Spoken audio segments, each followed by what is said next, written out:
10ാം ക്ലാസ്സിലെ എല്ലാ കുട്ടികളും പരീക്ഷ മോഡൽ എക്സാം വരുന്നു. അടിപൊളി. നമ്മളിന്ന് ഏകദേശം തീർക്കാണ്. അഞ്ചാമത്തെ, ഏകദേശം അല്ല, മിക്കവാറും എല്ലാ ടോപ്പിക്സും കവർ ചെയ്താണ്. അഞ്ചാമത്തെ 10ാം ക്ലാസ്സിന്റെ ചാപ്റ്റർ, ഏറ്റവും ബുദ്ധിമുട്ടെന്ന് പല കുട്ടികളും പറഞ്ഞ ചാപ്റ്റർ ആയിട്ടുള്ള റിഫ്രാക്ഷൻ ഓഫ് ലൈറ്റ് അല്ലെങ്കിൽ പ്രകാശത്തിന്റെ അപവർത്തനം എന്ന് പറയുന്ന ചാപ്റ്റർ ഇന്ന് റേ ഡയഗ്രാംസും പവർ ഓഫ് ലെൻസും കൊണ്ടങ്ങ് തീർക്കുകയാണ്. അന്നേരം അടിപൊളിയായിട്ട് പഠിക്കുക. കമന്റ്സ് കൃത്യമായിട്ട്, നിങ്ങളുടെ വിലയേറിയ കമന്റുകൾ കൃത്യമായിട്ട് രേഖപ്പെടുത്തി പോവുക. ക്ലാസ് എടുക്കുമ്പോൾ അത്രമാത്രം നിങ്ങളുടെ കമന്റ്സിന് വാല്യൂബിൾ ആണ്. അത്രയും വിലയേറിയ കമന്റ്സുകളാണ്. നിങ്ങൾ കമന്റ്സുകളെല്ലാം കൃത്യമായിട്ട് ഇടുക. ക്ലാസ് 6ഉം 7ഉം ചാപ്റ്റർ നിങ്ങൾക്ക് വളരെ ഇഷ്ടം തോന്നും. കാരണം വേറൊന്നും അല്ല, അതിനകത്ത് പ്രോബ്ലംസ്, കണക്കുകൾ ഒന്നും തന്നെ ഇല്ല. അത് നിങ്ങൾക്ക് ഭയങ്കരമായിട്ട് ഇഷ്ടപ്പെടും. അങ്ങനെയുള്ള ചാപ്റ്ററുകൾ പെട്ടെന്ന് പഠിച്ചങ്ങ് തീർക്കാം. ഇതേ ഉള്ളൂ നമുക്ക് റേ ഡയഗ്രാം പ്രോബ്ലംസ് ഒക്കെ ചെയ്യാൻ. പെട്ടെന്ന് അതങ്ങ് പഠിച്ചെടുക്കാം. അത് നിങ്ങളുടെ ഇഷ്ടമുള്ള മോഡലിന് മുമ്പേ നിങ്ങൾക്ക് തീർന്നു തന്നിരിക്കും. 6ാമത്തെ 7ാമത്തെ ചാപ്റ്റർ റെഡി ആയിട്ടിരിക്കുക. ആദ്യം കാണുന്നവർ ഒന്ന് സബ്സ്ക്രൈബ് മണിയൊക്കെ അടിച്ച് സബ്സ്ക്രൈബ് ചെയ്ത് വെച്ചേക്കുക. കൃത്യമായിട്ട് നിങ്ങൾക്ക് നോട്ടിഫിക്കേഷൻ കിട്ടുന്ന രീതി ചെയ്യുക. ഇഷ്ടപ്പെട്ട വാക്കുകളിലേക്ക് ഉറപ്പായിട്ടും ഷെയർ ചെയ്തിട്ടേക്കുക. ഞാൻ പ്ലേലിസ്റ്റിനകത്ത് എല്ലാം റെഡിയാക്കി ഇതുവരെ എല്ലാത്തിൻ്റെയും ക്ലാസ് ഇട്ടിട്ടുണ്ട്. അടിപൊളിയായിട്ട് പഠിക്കുക. അന്നേരം റേ ഡയഗ്രാമത്തിന്റെ 3 ഞാൻ പഠിപ്പിച്ചായിരുന്നു. കോൺവെക്സ് ലെൻസിന് 6 റേ ഡയഗ്രാം ഉണ്ട്, മൊത്തത്തിൽ 6 എണ്ണം.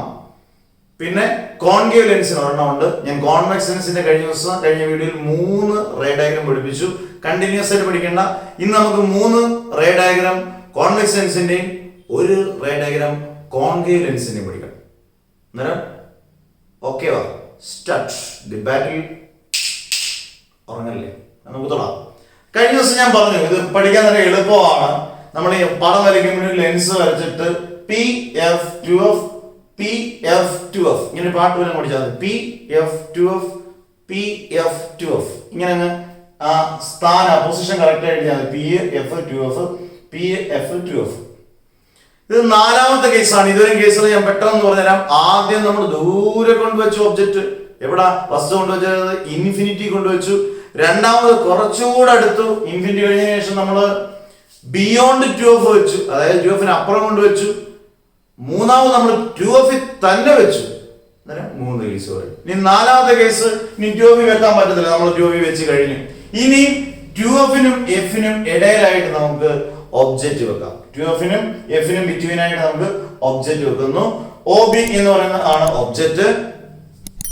നോക്കി, ഒബ്ജക്റ്റ് പാരലൽ ആയിട്ടുള്ള റേ ഇങ്ങനെ അങ്ങോട്ട് വന്നു, ലെൻസിനകത്തോട്ട് കയറാൻ നോക്കിയിരിക്കുകയാണ്. റിഫ്രാക്ഷൻ സംഭവിച്ചു. പ്രിൻസിപ്പൽ ഫോക്കസ് വഴിതാണ്ടിത് ഇവിടെ വന്ന് മുട്ടി. മറ്റൊരു റേ യാതൊരു നമ്മൾ ഇടിച്ചാലും തൊഴിച്ചാലും ഒരു വ്യത്യാസം വരുന്നില്ല. മറ്റൊരു റേ യാതൊരു ഡീവിയേഷൻ ഇല്ല, നേരെ ഇവിടെ വന്ന് മുട്ടി. 2 റേസുടെ മീറ്റ് ചെയ്യുന്ന കോമൺ പോയിന്റ് ആണ് M. OB എന്ന് പറയുന്ന ഒബ്ജക്റ്റ് ആണെങ്കിൽ IM എന്ന് പറയുന്നതാണ് ഇമേജ്. ഒന്നുകൂടെ പറയാം, ഒബ്ജക്റ്റ് ആണ് OB, ഒരു പാരലായിട്ടുള്ള റേ, സമാന്തരമായിട്ടൊരു പ്രകാശരശ്മി ഇതിനകത്ത് വന്നു, ഒരു ലെൻസിനകത്ത് വന്നു, റിഫ്രാക്ഷൻ അപവർത്തനം നടന്ന് പ്രിൻസിപ്പൽ ഫോക്കസ്, മുഖ്യ ഫോക്കസ് വഴി എമ്മിൽ വന്നു. യാതൊരു ഡീവിയേഷനും ഇല്ലാതെ മറ്റൊരു റേ നേരെ എമ്മിൽ വന്നു. 2 റേസുടെ മീറ്റ് ചെയ്ത കോമൺ പോയിന്റ് അല്ലെങ്കിൽ ആ കൃത്യമുള്ള ബിന്ദു എന്ന് പറയുന്നത് M ആണ്. അതുകൊണ്ട് തന്നെ IM എന്ന് പറയുന്നതാണ് ഇമേജ് അല്ലെങ്കിൽ പ്രതിബിംബം. അതായത് ആദ്യം നമുക്ക് നോക്കാം പൊസിഷൻ ഓഫ് ദി ഒബ്ജക്റ്റ്, വസ്തുവിന്റെ സ്ഥാനം. Object between F2F and F. Correct അല്ലേ? ഒബ്ജക്റ്റ് വെച്ചിരിക്കുന്നത് 2F-നും F-നും ഇടയിലാണ്. അന്നേരം F-നും 2F-നും F-നും ഇടയിലാണ്. Position of the image beyond 2F അല്ലേ? 2F-ന് അപ്പുറമാണ് നമുക്ക് ഇമേജ് കിട്ടിയിരിക്കുന്നത്. ബിയോണ്ട് 2F-ന് അപ്പുറമാണ് ഇമേജ് കിട്ടിയിരിക്കുന്നത്. ബിയോണ്ട് 2F-ന് അപ്പുറമാണ്. നേച്ചർ ഓഫ് ദി ഇമേജ്, ഇമേജിന്റെ സ്വഭാവം എന്തായിരിക്കും അല്ലേ? Real and inverted. ഞാൻ മുമ്പേ പറഞ്ഞ കളികൾ നമ്മൾ കളിക്കാൻ പോകുന്നതാണ്. Real, inverted. I വന്നാൽ R വരും. റിയൽ ആണ്, ഇൻവേർട്ടഡ് ആണെങ്കിൽ എപ്പോഴും റിയൽ ആയിരിക്കും. വെർച്വൽ ആണെങ്കിൽ എപ്പോഴും ഇറക്റ്റ് ആയിരിക്കും. E വന്നാൽ എപ്പോഴും V വരും. ഇത് നിങ്ങളൊന്ന് പഠിച്ചു വെച്ചേക്കണം. എപ്പോഴും സിമ്പിൾ. റിയൽ ആൻഡ് ഇൻവേർട്ടഡ് യഥാർത്ഥവും തലകീഴുമായിട്ടുള്ള ഇമേജ് ആണ്, പ്രതിബിംബമാണ്. സൈസ് ഓഫ് ദി ഇമേജ് ഞാൻ ചുമ്മാ ഒന്ന് കാണിക്കാം. ഇത്രയാണ് ഒബ്ജക്റ്റ്, ഇത്രയാണ് ഇമേജ് എന്ന് പറഞ്ഞാൽ വേറൊന്നുമല്ല, വളരെ വലുതാണ്, എൻലാർജ്ഡ് ആണ്. വലുത്, എൻലാർജ്. വലുത് എന്ന് പറഞ്ഞാൽ വളരെ വലുതാണ്, എൻലാർജ് ആണ്. അതാണ് സൈസ് ഓഫ് ദി ഇമേജ്. അതായത് പ്രതിബിംബത്തിന്റെ യഥാർത്ഥത്തിലുള്ള സൈസ് എന്ന് പറയുന്നത് വലുതായിരിക്കും. ഒബ്ജക്റ്റിനെ കാട്ടി വലുതാണ് ഇമേജ്, അല്ലെങ്കിൽ വസ്തുവിനെ കാട്ടി വലുതാണ് പ്രതിബിംബത്തിന്റെ ആ സൈസ് എന്ന് പറയും. ഇത്രയും കാര്യങ്ങൾ ഇത്രേ ഉള്ളായിരുന്നു എന്ന് നമുക്ക് തോന്നിക്കുന്ന രീതിയിൽ നിങ്ങൾ വരച്ചൊന്ന് പഠിച്ച് ഇത് ഇത്രയും കാര്യങ്ങൾ, അതായത് വസ്തുവിന്റെ സ്ഥാനം, പൊസിഷൻ ഓഫ് ദി ഒബ്ജക്റ്റ് പഠിക്കണം, പൊസിഷൻ ഓഫ് ദി ഇമേജ് പഠിക്കണം, പ്രതിബിംബത്തിന്റെ സ്ഥാനം പഠിക്കണം, നേച്ചർ ഓഫ് ദി ഇമേജ് നിർബന്ധമായിട്ട് പഠിച്ചിരിക്കണം. നേച്ചർ ഓഫ് ദി ഇമേജ് എന്ന് പറഞ്ഞാൽ പ്രതിബിംബത്തിന്റെ സ്വഭാവ സവിശേഷതകളൊക്കെ പഠിച്ചിരിക്കണം. സൈസ് ഓഫ് ദി ഇമേജ്, അതായത് പ്രതിബിംബത്തിന്റെ സൈസിനെ കുറിച്ച് അറിഞ്ഞിരിക്കണം. ഈ 4 കാര്യങ്ങൾ അറിഞ്ഞാൽ അടിപൊളി. നമ്മൾ 4 കേസ് കഴിഞ്ഞു. അടുത്ത ട്യൂബിനും എഫിനും ഇടയിൽ കഴിഞ്ഞാൽ അടുത്തത് വരുന്നത് എഫിൽ തന്നെയാണ്. അറ്റ് എഫിൽ വരുമ്പോൾ ഒരു ചെറിയ ടിപ്പ് ആൻഡ് ട്രിക്ക് അവിടെ കിടപ്പുണ്ട്. നമുക്ക് അറ്റ് എഫിൽ വെച്ച് അടുത്ത കളികൾ കളിക്കാം. ഓക്കെ, വാ. അടുത്ത നമ്മുടെ 5ാമത്തെ കേസാണ് അറ്റ് എഫ്. ഞാൻ പറഞ്ഞു അതിലൊരു പഠിക്കാൻ ഒരു ടിപ്പ് അല്ലെങ്കിൽ ഒരു ട്രിക്ക് ഉണ്ട്. വലിയ ടിപ്പും വലിയ ട്രിക്കും അല്ല, എന്നാൽ പോലും നിങ്ങൾക്ക് ഉപകാരപ്പെടും. അറ്റ് എഫ് വെച്ച് കഴിഞ്ഞാൽ നമുക്ക് നോക്കാം. പൊസിഷൻ ഓഫ് ദി ഒബ്ജക്റ്റ്, വസ്തുവിന്റെ സ്ഥാനം എഫിൽ തന്നെയാണ്. അറ്റ് എഫിൽ വെച്ചാൽ നിങ്ങൾ നോക്കി, ഇവിടുന്ന് റേസ് പാരലായിട്ട് വന്നു, വീണ്ടും ഈ ലെൻസിലോട്ട് അങ്ങോട്ട് കയറാൻ നിൽക്കുന്നു, റിഫ്രാക്ഷൻ സംഭവിച്ചു, പ്രിൻസിപ്പൽ ഫോക്കസ് വഴി അങ്ങോട്ട് പോകുന്നത് വരെയേ ഉള്ളൂ. നമുക്ക് നോക്കാം. അടുത്ത റേസ് ഒരു ഡീവിയേഷൻ ഇല്ല, നേരെ ഇങ്ങനെ അങ്ങോട്ട് പോകുന്നു. ഈ 2 റേസും സമാന്തരമായിട്ട് പാരലായിട്ടാണ് സഞ്ചരിക്കുന്നത്. ഇത് എവിടെങ്കിലും ചെന്ന് മീറ്റ് ചെയ്യും എന്ന് നമ്മൾ വിചാരിച്ചാൽ എവിടെങ്കിലും ചെന്ന് കുറേ പോയി കഴിയുമ്പം തമ്മിൽ വെള്ളം കുടിക്കാനോ കാണാൻ ചേർന്ന് തമ്മിൽ മീറ്റ് ചെയ്യാം, അത്രേ ഉള്ളൂ. അല്ലാതെ നമുക്ക് ഇതൊരിപ്പോൾ ഒരു മീറ്റ് ചെയ്യുന്ന ഒരു പൊസിഷൻ, 2 പാരൽ റേസ് തമ്മിൽ സമാന്തര രേഖകൾ തമ്മിൽ മീറ്റ് ചെയ്യുന്ന അല്ലെങ്കിൽ കൂട്ടിമുട്ടുന്ന ഒരു പോയിന്റ് എടുക്കാൻ പാടാം. എവിടെങ്കിലും ചെന്ന് മീറ്റ് ചെയ്യുന്നത് നമ്മൾ അതിനെ പറയുന്ന ഒരു ഇൻഫിനിറ്റി എന്നാണ്. അനന്തതയിൽ ചെന്ന് മീറ്റ് ചെയ്യാം, അല്ലേ? എന്നിട്ട് നിങ്ങൾ ആദ്യത്തെ കേസ് ഒന്ന് ആലോചിച്ച് നോക്കി. നമ്മൾ ഒബ്ജക്റ്റ് വെച്ചത് ഇൻഫിനിറ്റിയിലാണെങ്കിൽ ഇമേജ് കിട്ടിയത് പ്രിൻസിപ്പൽ ഫോക്കസ്. ഒബ്ജക്റ്റ് അനന്തതയിൽ വെച്ചാൽ പ്രതിബിംബം കിട്ടുന്നത് പ്രിൻസിപ്പൽ മുഖ്യ ഫോക്കസാണ്. തിരിച്ച് പ്രിൻസിപ്പൽ ഫോക്കസ് വെച്ചപ്പം, ഒബ്ജക്റ്റ് വെച്ചപ്പോൾ, വസ്തു വെച്ചപ്പോൾ നമുക്ക് പ്രതിബിംബം കിട്ടിയത് ഇൻഫിനിറ്റി ഇല്ല. അന്നേരം ഒന്നും ഈ 5ാമത്തെ കേസും എഫും ഇൻഫിനിറ്റി അങ്ങോട്ടും ഇങ്ങോട്ടും നിങ്ങൾക്ക് ഓർത്തിരിക്കുന്നാൽ എളുപ്പമല്ലേ? എളുപ്പമാണ്. കാരണം അതിന്റെ നേച്ചർ ഓഫ് ദി ഇമേജ് ഒക്കെ സെയിം തന്നെ, ചെറിയ ചെറിയ വ്യത്യാസങ്ങളൊക്കെ ഉള്ളൂ. അത് നമുക്ക് നോക്കാം. പൊസിഷൻ ഓഫ് ദി ഒബ്ജക്റ്റ്, വസ്തുവിന്റെ സ്ഥാനം അറ്റ് എഫിലാണ്, കൃത്യമായിട്ട് എഫിലാണ്. ഒ ബി നമ്മൾ പേര് കൊടുത്തു, നിങ്ങൾ ഒ എന്ന് പേര് കൊടുത്താലും കുഴപ്പമില്ല. പൊസിഷൻ ഓഫ് ദി ഇമേജ്, പ്രതിബിംബത്തിന്റെ സ്ഥാനം അറ്റ് ഇൻഫിനിറ്റിയിലാണ്, അതായത് അനന്തതയിലാണ്, അറ്റ് ഇൻഫിനിറ്റി ആണ്. നേച്ചർ ഓഫ് ദി ഇമേജ്, പ്രതിബിംബത്തിന്റെ സ്വഭാവം റിയൽ ആൻഡ് ഇൻവെർട്ടഡ്. ഇത് ആദ്യത്തെ കേസിലും റിയൽ ആൻഡ് ഇൻവെർട്ടഡ് ആണ്. ഈ കോൺവെക്സ് ലെൻസിന്റെ 5 കേസുകളിലും റിയൽ ആൻഡ് ഇൻവെർട്ടഡ് ആണ്. അതും മറ്റൊരു അറിഞ്ഞിരിക്കാനാണ്. 5 കേസിലും ആദ്യത്തെ 5 കേസിലും റിയൽ ആൻഡ് ഇൻവെർട്ടഡ് ആണ്. ഇത് റിയൽ ആൻഡ് ഇൻവെർട്ടഡ് ആണ്. ഇൻവെർട്ടഡ് വന്നു കഴിഞ്ഞാൽ നാം പറഞ്ഞിട്ടുണ്ട്, ഇൻവെർട്ടഡ് ആണെങ്കിൽ റിയൽ ആയിരിക്കും, ഇറക്റ്റ് ആണെങ്കിൽ മാത്രം വെർച്വൽ. ഇവിടെ ഇൻവെർട്ടഡ് ആണെങ്കിൽ അത് റിയൽ ആയിരിക്കും. യഥാർത്ഥവും തലകീഴായിട്ടായിരിക്കും ഇമേജ് വരുന്നത്, അല്ലെങ്കിൽ പ്രതിബിംബം വരുന്നത്. സൈസ് ഓഫ് ദി ഇമേജ്, പ്രതിബിംബത്തിന്റെ വലിപ്പം ഇൻഫിനിറ്റിയിലാണെങ്കിൽ ഹൈലി എൻലാർജ് ആയിരിക്കും. ഹൈലി എൻലാർജ് എന്ന് പറഞ്ഞാൽ വളരെ വലുതായിരിക്കും. അത് മനസ്സിലാക്കുക. ഈ 4 എണ്ണം ക്ലിയർ, പക്ക, crystal clear. Okay, position of the object, position of the image, nature of the image, size of the image, വസ്തുവിന്റെയും പ്രതിബിംബത്തിന്റെ സ്ഥാനം, പ്രതിബിംബത്തിന്റെ സ്വഭാവ സവിശേഷതകൾ, വലിപ്പം, അതായത് പ്രതിബിംബത്തിന്റെ വലിപ്പം, ഇത്രയും കാര്യങ്ങൾ നമ്മൾ ക്ലിയർ ആയി. ഒന്നാമത്തെ ഇൻഫിനിറ്റി വെച്ചേക്കുന്നാൽ, ഇൻഫിനിറ്റി വെച്ച് ആദ്യത്തെ കേസ് ഇൻഫിനിറ്റി വെച്ചാൽ അവിടെ കിട്ടാൻ പറഞ്ഞാൽ പ്രിൻസിപ്പൽ ഫോക്കസ് വെക്കും, തിരിച്ച് പ്രിൻസിപ്പൽ ഫോക്കസ് വെച്ചാൽ ഇൻഫിനിറ്റി കിട്ടും. അന്നേരം ഇതങ്ങോട്ടും ഇങ്ങോട്ടും നിങ്ങളൊന്ന് പഠിച്ചാൽ പവർഫുൾ ആയി. പവർ വരട്ടെ. അടുത്ത കോൺവെക്സ് ലെൻസിന്റെ ലാസ്റ്റ് കേസ്, 6ാമത്തെ കേസ്. എഫ് വരെ വെച്ചു, ഇനി വെക്കാൻ ഒരിടേ ഉള്ളൂ. എഫിനും പിക്കും ഇടയിൽ കൊണ്ട് വെക്കാം. ഓക്കെ, വാ. എന്നിട്ട് നമ്മള് കോൺവെക്സ് ലെൻസിന്റെ ലാസ്റ്റ് കേസ് K6. 6 കേസുകളുണ്ട് കോൺവെക്സ് ലെൻസിന്.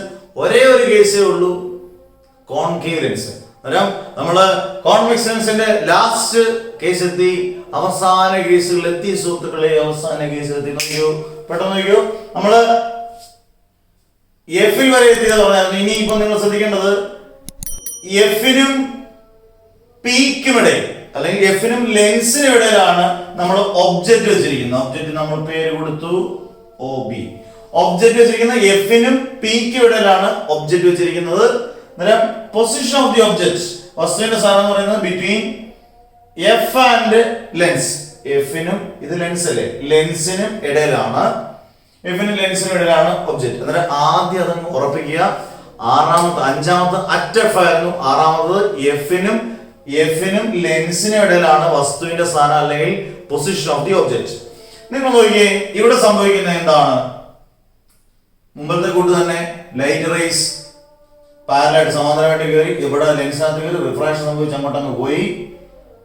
ഈ റേ യാതൊരു ഡീവിയേഷൻ യാതൊരു വ്യത്യാനം സംഭവിക്കാതെ ഇങ്ങനെ പോവുകയാണ്. പക്ഷെ ഇത് എവിടെ ചെന്നാലും മറ്റെടുത്ത് കൂട്ടല്ല, വെള്ളം കുടിക്കാനൊന്നും കയറിയിരിക്കത്തില്ല. എവിടെ ചെന്നാലും നമുക്ക് യോജിപ്പിക്കാൻ പാടുണ്ട്. അന്നേരം നമ്മളിവനെ പുറകോട്ടൊന്ന് വലിച്ചു നോക്കി, ഷട്ടിന്റെ ഒക്കെ പുറകോട്ട് ഇങ്ങനെ ഒന്ന് വലിച്ചു നോക്കിയപ്പോ ഇവിടുന്ന് അങ്ങോട്ട് വലിച്ചപ്പോ ഇവിടെ ഒരു പോയിന്റ് കിട്ടി.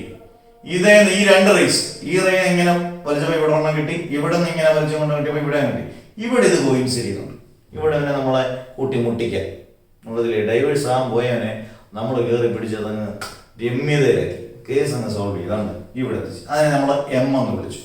അന്നേരം ഇതാണ് ഇമേജ് എന്ന് പറയുന്നത്. നമ്മൾ ഈ ഡോട്ട് ഇട്ട് കാണിക്കുന്ന എപ്പോഴും ഇമേജ് ഡോട്ട് ലൈൻ ഇട്ട് കാണിക്കുന്നത് നല്ലതാണ്. അത് വെർച്വലിനെ കാണിക്കാൻ വേണ്ടിയാണ്. അങ്ങനെ ഇവിടെ നോക്കി വെർച്വൽ ഇമേജ് ആണ്. അത് ഡോട്ട് ഇട്ട് കാണിച്ചേക്കുന്നു. ഇത് വലുതാണ്. പക്ഷെ ഇതിന്റെ പ്രത്യേകത നോക്കി, ഒബ്ജക്റ്റിന്റെ സാധാരണ അപ്പുറത്തായിരിക്കും ഇമേജ് കിട്ടുന്നത്. ഇത് ഒബ്ജക്റ്റിന്റെ അതേ അടുത്ത് തന്നെയാണ് നമുക്ക് എന്തും കിട്ടിയിരിക്കുന്നത്, ഇമേജ് കിട്ടിയിരിക്കുന്നത്. നമുക്ക് അടുത്തത് നോക്കാം. പൊസിഷൻ ഓഫ് ദി ഇമേജ് എവിടെയാണ്? പ്രതിബിംബത്തിന്റെ സ്ഥാനം same size of the object. ഒബ്ജക്റ്റിന്റെ അതേ സ്ഥാനത്ത് തന്നെയാണ്. ഇതാണ് ഒബ്ജക്റ്റ്, സെയിം പിക്ചർ, അതേ സ്ഥാനത്ത് തന്നെയാണ് അല്ലേ? കറക്റ്റല്ലേ? വസ്തുവിന്റെ അതേ സ്ഥാനത്താണ്. നേച്ചർ ഓഫ് ദി ഇമേജ്, പ്രതിബിംബത്തിന്റെ സ്വഭാവം എന്ന് പറയുന്നത് വെർച്വൽ ആണ്, നിവർന്നാണ്, നല്ല നിവർന്നിക്കുന്നതാണ്. നിവർന്നാണെങ്കിൽ അതിന് നമ്മൾ ഇറക്റ്റ് എന്ന് പറയും. ഇറക്റ്റ് ആണെങ്കിൽ ഈയുടെ കൂട്ടത്തിൽ V ഉണ്ട്, വെർച്വൽ ആണ്. അന്നേരം മിഥ്യമാണ്, നിവർന്നതുമാണ്. ഒറ്റ കേസ് അങ്ങനെ വന്നിട്ടുള്ളൂ. എഫിനും ലെൻസിനുള്ള കേസ് മാത്രമേ ഉള്ളൂ നിവർന്നിക്കുന്നത്. ബാക്കിയുള്ളവരെല്ലാം തലകീഴായിട്ട് നിൽക്കുന്നത്. അങ്ങനെ ഓർത്തോണം. അന്നേരം size of the image enlarged ആണ്. എൻലാർജ് ആയിട്ടായിരിക്കും ഇത് കിട്ടുന്നത്. എൻലാർജ് ആണ്, വലിപ്പമുണ്ടല്ലോ, ഒബ്ജക്റ്റിനെക്കാട്ടി വലിപ്പമുണ്ട്, ഉറപ്പായിട്ടും എൻലാർജ് ആണ്, വലുതാണ്. അന്നേരം അങ്ങനെ 6 കേസുകൾ നമ്മൾ തീർത്തു. ഇന്നത്തെ വീഡിയോ നമ്മൾ 3 കേസുകൾ കോൺവെക്സ് ലെൻസിന്റെ തീർത്തു. ഇനി ഒരു കേസ് ഉണ്ട് കോൺകേവ് ലെൻസ്, അത് നമ്മൾ തീർത്ത് മാഗ്നിഫിക്കേഷൻ തീർത്ത് പവർ ഓഫ് ലെൻസ് തീർത്താൽ അടിപൊളി. നമുക്ക് ബാക്കി പഠിക്കാം. ഓക്കെ വാ. നമ്മൾ കോൺവെക്സ് ലെൻസിന്റെ 6 കേസുകളും പഠിച്ചു. ഇനി നമുക്ക് അവശേഷിക്കുന്ന കോൺകേവ് ലെൻസിന്റെ ഒരേ ഒരു കേസ്, ഒരേ ഒരു രാജാവ് അല്ലേ? അത് മാത്രമേ ഉള്ളൂ. കോൺകേവ് ലെൻസിന്റെ ഒരേ ഒരു കേസ് വളരെ ഈസി ആയിട്ട് പഠിച്ച് അവിടെ കൊണ്ട് നമ്മൾ റേ ഡയഗ്രാംസ് അങ്ങ് കംപ്ലീറ്റ് ചെയ്യാം. അന്നേരം നമുക്ക് കോൺകേവ് ലെൻസിലോട്ട് പോവാം. കോൺകേവ് ലെൻസ് ഇതാണ് കോൺകേവ് ലെൻസിന്റെ പടം കൃത്യമായിട്ട് വരച്ചിട്ടുണ്ട്. നിങ്ങൾ നോക്കിയാൽ മതി. ഇവിടാണ് ഒബ്ജക്റ്റ് വെച്ചിരിക്കുന്നത്. വളരെ ശ്രദ്ധിക്കുക. ഇവിടെ ഒബ്ജക്റ്റ് വെച്ചിട്ടുണ്ട്. ഒബ്ജക്റ്റിൽ നിന്ന് സമാന്തരമായിട്ട് പാരലായിട്ട് പ്രിൻസിപ്പൽ ആക്സിസിന്, മുഖ്യ അക്ഷത്തിന് പാരലായിട്ട് ഒരു റേസ്, സമാന്തരമായിട്ട് ഒരു റേ ഈ കോൺകേവ് ലെൻസിലോട്ട് കയറി റിഫ്രാക്ഷൻ സംഭവിച്ചാണ് ഇങ്ങോട്ട് പോയി. മറ്റൊരു റേ, എപ്പോഴും പറയുന്ന പോലെ മറ്റൊരു റേക്ക് യാതൊരു ബന്ധമില്ല, നേരെ ഇതൊരു കടന്ന് നേരെ പോയി. ഒരു വ്യതിയാനം, ഒരു ഡീവിയേഷൻ സംഭവിക്കാൻ നേരെ പോയി. ഇത് തമ്മിൽ ഒരിടത്ത് വെച്ചാൽ നമുക്ക് കൂട്ടിമുട്ടൊന്ന് പ്രതീക്ഷിക്കേണ്ട. ഇവര് തമ്മിൽ അങ്ങോട്ടും ഇങ്ങോട്ടും യാതൊരു ബന്ധമില്ല, അങ്ങോട്ടും ഇങ്ങോട്ടും പോകും. ഇത് അങ്ങോട്ട് പോകും, ഇത് ഇങ്ങോട്ടും പോകും. നമുക്ക് പ്രതീക്ഷിക്കാനേ പറ്റത്തില്ല, എവിടെങ്കിലും വെച്ച് കൂട്ടിമുട്ടത്തേ ഇല്ല. ഇങ്ങനെ പോകും.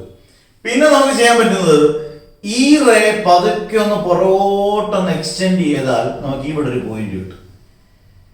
ഇവിടെ ഒരു പോയിന്റ് കിട്ടും. ഈ പോയിന്റും ഈ പുറകോട്ട് എക്സ്റ്റെൻഡ് ചെയ്ത പോയിന്റ് ആണ്. ഈ പോയിന്റും പുറകോട്ട് എക്സ്റ്റെൻഡ് ചെയ്ത പോയിന്റ് ആണ്. ഇവിടെ നമുക്കൊരു കോമൺ പോയിന്റ് കിട്ടിയതാണ് ഇവിടെ M എന്ന് പറയുന്നത്. ഈ ഐ എം എന്ന് പറയുന്നതാണ് ഇമേജ് എന്ന് പറയുന്നത്. ഐ എം ഇത് പുറകോട്ട് എക്സ്റ്റെൻഡ് ചെയ്ത പോയിന്റും ഈ പോയിന്റിലൂടെ കിട്ടുന്ന ഈ റേയുടെ പോയിന്റിലൂടെ കിട്ടുന്ന കോമൺ പോയിന്റ് ആണ് എം. ഐ എം എന്ന് പറയുന്നതാണ് ഇമേജ് എന്ന് പറയുന്നത്. ഈ ഐ എം എന്ന് പറയുന്ന ഇമേജ് ഒ ബി എന്ന് പറഞ്ഞ ഒബ്ജക്റ്റും ഒരേ സ്ഥലത്താണ് നോക്കി ഒബ്ജക്റ്റ് വെച്ചിരിക്കുന്ന അതേ സ്ഥലത്ത് തന്നെയാണ് നമുക്ക് കിട്ടിയിരിക്കുന്നത് ഇമേജ് കിട്ടിയിരിക്കുന്നത്. എന്നിട്ട് നമുക്ക് നോക്കാം പൊസിഷൻ ഓഫ് ദി ഇമേജ്, പ്രതിബിംബത്തിന്റെ സ്ഥാനം same side as that of the object അല്ലേ, ഒബ്ജക്റ്റ് വെച്ചേക്കുന്ന അതേ സ്ഥാനത്ത് തന്നെയാണ്. പിന്നെ മറ്റൊരു കാര്യം എഫിനും പിക്കും ഇടയിലാണ് നാണ്ട് ഈ കുഞ്ഞ് ഒബ്ജക്റ്റ് ഇരിക്കുന്നത്. കുഞ്ഞ് ഒബ്ജക്റ്റ് അല്ല ഇമേജ് ഇരിക്കുന്നത്, പ്രതിബിംബം ഇരിക്കുന്നത് എഫിനും പിക്കും ഇടയിലാണ്. നോക്കി same side as that of the object, വസ്തുവിന്റെ അതേ സ്ഥാനം ബിറ്റ്വീൻ എഫ് ആൻഡ് ബി, എഫിനും പിക്കും ഇടയിൽ. അതുകൂടെ നിങ്ങളൊന്ന് എഴുതിയിരിക്കുക. ഇനി നേച്ചർ ഓഫ് ദി ഇമേജ്, പ്രതിബിംബത്തിന്റെ സ്വഭാവം വെർച്വൽ ആൻഡ് ഇറക്റ്റ്.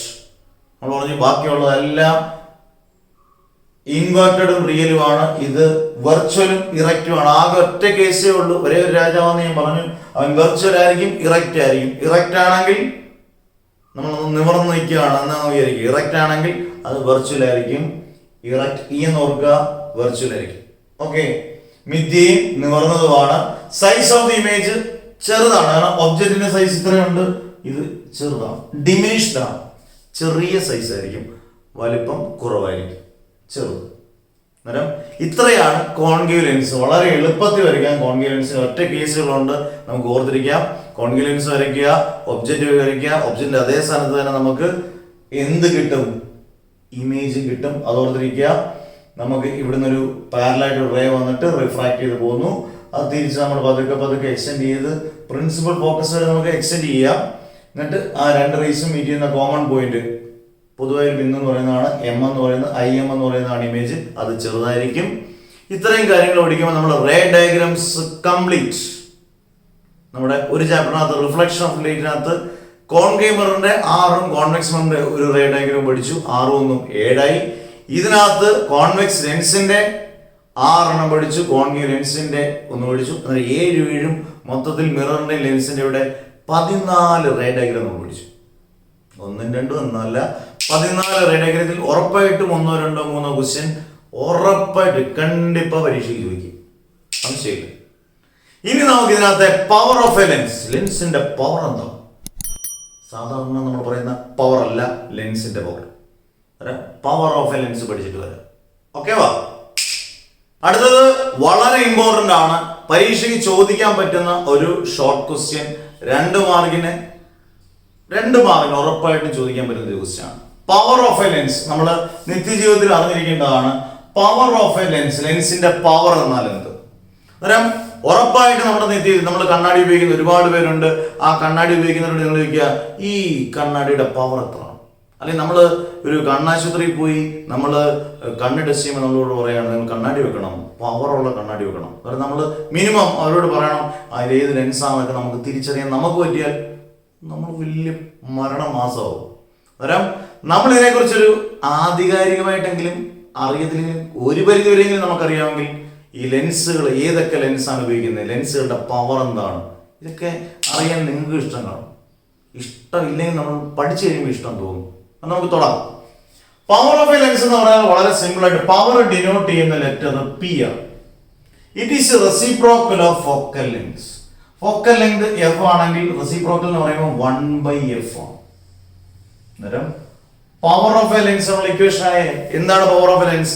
ഫോക്കൽ ലെങ്തിന്റെ റെസിപ്രോക്കൽ. It is reciprocal of focal length. അന്നേരം വളരെ വൃത്തിയായിട്ട് അറിഞ്ഞിരിക്കുക, ഫോക്കൽ ലെങ്തിന്റെ റെസിപ്രോക്കലിനെ പറയുന്ന പേരാണ് power of a lens. P equation കൊടുത്തിരിക്കുക, P = 1/f ആണ്. ഉദാഹരണം, ഒരു ഫോക്കൽ ലെങ്ത് നമുക്ക് തന്നിരിക്കുന്നത് 2 സെന്റിമീറ്റർ ആണ്, അല്ലെങ്കിൽ 2 മീറ്റർ ആണ്. അങ്ങനെയാണ് ഈ പവർ കണ്ടുപിടിക്കുന്നത്. ഫോക്കൽ ലെങ്ത് ആണ് പവർ കണ്ടുപിടിക്കുന്നത്. P = 1/2. P 1/2 എന്ന് പറഞ്ഞാൽ 0.5. പവറിന്റെ സ്റ്റാൻഡേർഡ് യൂണിറ്റ് നിങ്ങൾ എപ്പോഴും ഓർത്തിരിക്കണം, ഡയോപ്റ്റർ ആണ്. ഡയോപ്റ്റർ ബാസുള്ള പേരാണ്. ഡയോപ്റ്റർ ആണ് പവറിന്റെ സ്റ്റാൻഡേർഡ് യൂണിറ്റ്. പവറിന്റെ യൂണിറ്റ് എന്ന് വെച്ചാൽ നമ്മൾ 2 കാൽക്കുലേറ്റ് ചെയ്തേക്കണം. ഡയോപ്റ്റർ ആണ് ഡിനോട്ട് ചെയ്യുന്ന, സൂചിപ്പിക്കുന്ന ലെറ്റർ എന്ന് പറയുന്നത് ക്യാപിറ്റൽ ഡി ആണ്. അത് നമുക്കിവിടെ 0.5D എന്ന് കൊടുക്കാം. ഇനിയും നിങ്ങൾക്ക് ഒരു സംശയം വരും, പി ഈസിക്കൽ പവർ 0.5D ആണ്, ഇത് ഏത് ലെൻസ് ആണ്? എന്നാൽ നമുക്കൊരു ടിപ്പും ട്രിക്കും ഒക്കെ ഇത് തന്നെയാണ്. Power of a lens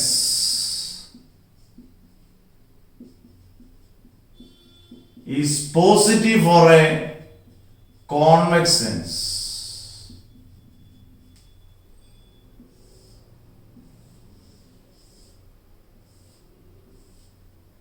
power of a lens നിങ്ങൾ ഉറപ്പാക്കി പറഞ്ഞു കഴിഞ്ഞു is negative for a concave lens.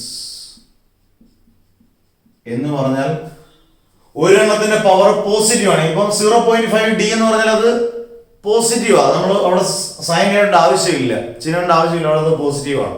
അന്നേരം പോസിറ്റീവ് വന്നു കഴിഞ്ഞാൽ അത് കോൺവെക്സ് ലെൻസ് ആണെന്നും നെഗറ്റീവ് വന്നു കഴിഞ്ഞാൽ അത് ഏത് ലെൻസ് ആണ്? കോൺകേവ് ലെൻസ് ആണ്. അപ്പൊ നിങ്ങളുടെ ചോദിക്കുകയാണ് പി സിയിൽ 0.5D ഏതൊരു ലെൻസ് ആണ് ഉപയോഗിക്കുന്നത്? കോൺവെക്സ് ലെൻസ് ആണ് അല്ലേ? എന്നാൽ -0.2D ഏതൊരു ലെൻസ് ആണ് ഉപയോഗിക്കുന്നത്? കോൺകേവ് ലെൻസ് ആണ്. കാരണം മൈനസ് ആണ് പിയുടെ വാല്യൂ. പിയുടെ വാല്യൂ -0.2D, പവറിന്റെ വാല്യൂ മൈനസ് വന്നു കഴിഞ്ഞാൽ അത് കോൺകേവ് ലെൻസും, പ്ലസ് വന്നു കഴിഞ്ഞാൽ കോൺവെക്സ് ലെൻസും. അതായത് വളരെ എളുപ്പത്തിൽ power of a lens is positive for a convex lens and power of a lens is negative for a concave lens. ഇത്രയേ ഉള്ളൂ പവർ ഓഫ് എ ലെൻസ്. അതായത് എന്താണ് പവർ? എന്താണ്? ഫോക്കൽ ലെങ്തിന്റെ റെസിപ്രോക്കൽ ആണ്. പി സിയിൽ 1/f ആണ്. യൂണിറ്റ് എന്ന് പറയുന്നത് ഡയോപ്റ്റർ ആണ്. സൂചിപ്പിക്കുന്ന ലെറ്റർ ഡി ആണ്. Power of a lens positive ആണ് കോൺവെക്സ് ലെൻസിന്, power of a lens negative ആണ് കോൺകേവ് ലെൻസിന്. ഇങ്ങനെ ഒരു വാല്യൂ വന്നു കഴിഞ്ഞാൽ നിങ്ങൾക്ക് തിരിച്ചറിയാൻ ഒരുപാട് ഇനിയില്ല. ഓക്കെ വാ, ഇനി നമുക്ക് മാഗ്നിഫിക്കേഷനും പിന്നെ ലെൻസിന്റെ ഒരു 1-2 ഉപയോഗങ്ങളൂടെ പഠിച്ചിട്ട് പഠനം തീർക്കാം. ഓക്കെ അല്ലേ? ഓക്കെ. അടുത്തത് മാഗ്നിഫിക്കേഷൻ ആണ്. മാഗ്നിഫിക്കേഷൻ നമ്മൾ റിഫ്ലക്ഷനകത്ത് പഠിച്ചാണ്, മിററിനകത്ത് പഠിച്ചാണ്, ലെൻസിനകത്ത് നമ്മൾ പഠിക്കാൻ പോകുന്നു. വലിയ വ്യത്യാസങ്ങളൊന്നുമില്ല. Magnification denominator letter small M ആണ്. മലയാളത്തിൽ തന്നെ ആവർത്തനം എന്ന് പറയും. എന്താണ് മാഗ്നിഫിക്കേഷൻ? അപ്പം ഞാൻ ഒരു ലെൻസ് ഉപയോഗിച്ച് നിങ്ങളെ നോക്കുമ്പോൾ നിങ്ങളെ വലുതായി കാണും. ആ വലുതായി കാണിക്കുന്നതിനാണ് നമ്മൾ മാഗ്നിഫൈ ചെയ്ത് കാണുക എന്ന് പറയുന്നത്, അല്ലെങ്കിൽ വലുതായി കാണുന്നു. അതിനെയാണ് മാഗ്നിഫിക്കേഷൻ എന്ന് പറയുന്നത്. അന്നേരം നമ്മളൊരു ലെൻസ് ഉപയോഗിച്ച് അല്ലെങ്കിൽ കണ്ണാടി ഉപയോഗിച്ച് നമ്മൾ നോക്കുമ്പോൾ, ലെൻസ് ഉപയോഗിച്ച് നമ്മൾ നോക്കുമ്പോൾ ഒരു ഇമേജ് പ്രതിബിംബം നല്ല വലുതായി കാണുവാണെങ്കിൽ അത് മാഗ്നിഫിക്കേഷൻ ആണ്. അന്നേരം ഡെഫിനിഷൻ പറയുവാണെങ്കിൽ നേരത്തെ പഠിച്ചതുപോലെ തന്നെ മാഗ്നിഫിക്കേഷൻ നേരത്തെ പഠിച്ചാണ് റിഫ്ലക്ഷനകത്ത്. It is ratio of height of the image to the height of the object. അതായത് ഒബ്ജക്റ്റിന്റെ ഹൈറ്റ് അനുസരിച്ച് ഇമേജിന്റെ ഹൈറ്റ് വലുതായി കാണുവാണെങ്കിൽ അതിനെ പറയുന്ന പേരാണ് magnification. M is equal to HI/HO. HI എന്ന് പറഞ്ഞാൽ ഹൈറ്റ് ഓഫ് ദി ഇമേജ്, പ്രതിബിംബത്തിന്റെ ഹൈറ്റ് ആണ് HI. HO എന്ന് പറഞ്ഞാൽ ഹൈറ്റ് ഓഫ് ദി ഒബ്ജക്റ്റ് എന്ന് പറഞ്ഞാൽ വസ്തുവിന്റെ ഹൈറ്റ് ആണ്, ഉയരമാണ് HO.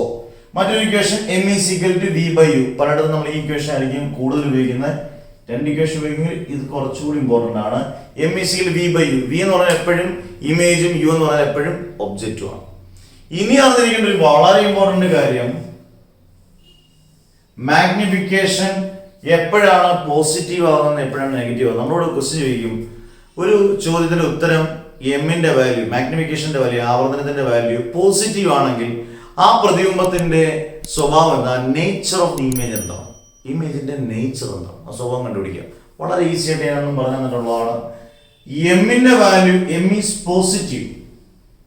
നിങ്ങൾ ഇങ്ങനെ ആലോചിച്ചാൽ മതി. എന്നിട്ട് ഞാൻ പറഞ്ഞു നമ്മൾ നല്ല നിവർന്നാണ് നിൽക്കുന്നത്, നിവർന്ന് നിൽക്കണമെങ്കിൽ നല്ല പോസിറ്റീവാണ്. നിവർന്ന് പറഞ്ഞാൽ എന്താണ്, ഇറക്റ്റ് ആണ്. ഇറക്റ്റ് വന്നു കഴിഞ്ഞാൽ അത് വെർച്വൽ ആണ്. അന്നേരം എം പോസിറ്റീവ് ആണെങ്കിൽ അതിന്റെ അർത്ഥം വെർച്വൽ ആൻഡ് ഇറക്റ്റ്. ഓക്കെ. അന്നേരം എം ഈസ് നെഗറ്റീവ്.